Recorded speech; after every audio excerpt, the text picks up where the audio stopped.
In this video, we are going to talk about personal finance rules for beginners. So before starting this video, please like this video and subscribe to our channel Top Finance for the future updates. Number 5. Don't spend more than you make. When your bank balance is looking healthy after payday, it's easy to overspend and not be as careful. However, there are several issues at play that result in people relying on borrowing money, racking up debt, and living way beyond their means. Lack of a budget. The importance of a budget can be widely underestimated, but having a plan on how you should distribute your income and earnings is vital to stay in control of your spending and avoid cash flow problems down the line. But more on budgeting later. Fail to prepare. Prepare to fail. Sure, living for today is a great mantra to follow, but not when it comes to making financial decisions, especially if they're costly. Preparation is key to ensuring you don't go overboard and run out of money, and ensure you're covered for what tomorrow may bring. Number 4. Get your budget in order.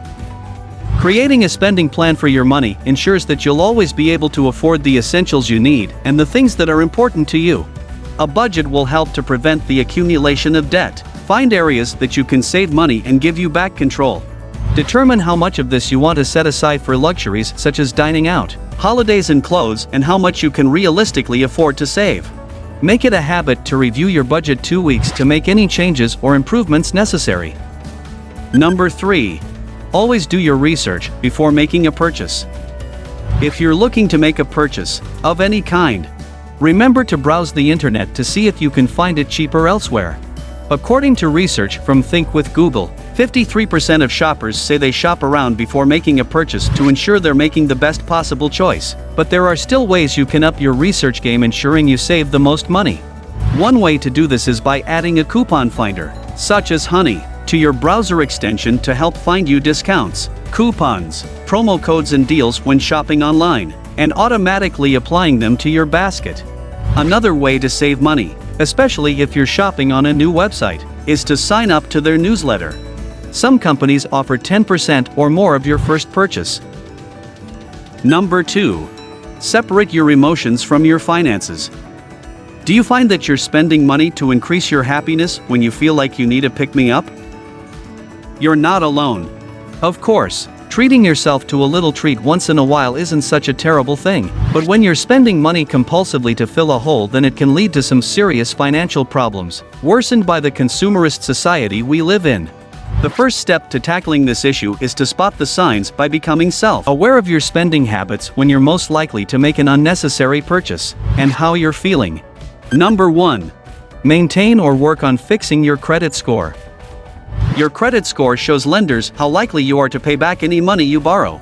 Your credit score also determines which interest rates you'll qualify for. The better your credit score, the more likely it is that you'll be accepted for credit and at the best rates. Having a good credit score is vital if you're looking to apply for a credit card, get a new car on finance, or need a mortgage to buy a house. It does take time to build your credit score and make any improvements, so it's worth getting started early to plan for any future financial goals you may want to achieve. One of the best ways to prevent unnecessary spending is to cut back on food expenses, something which sounds like a chore. But once you've found a routine that works for you, you'll be able to cut back on unnecessary spending and unnecessary food waste. In the United Kingdom alone, the average Brit spends £451 on roughly 34 takeaways a year, a figure which is increasing year after year according to a survey conducted by Clinveld Piet Marwick Jordler Accountants. A meal plan can be a handy tool that allows you to know exactly what ingredients you will need for the week to avoid pointless purchases and prevent you from ordering that pizza when you just don't have any cooking inspiration. That's it for this video. What do you think of our video? Let us know in the comments section below. If you enjoyed this video and want to hear from us again, be sure to hit that subscribe button as well as leaving a like before you go. Thanks for watching.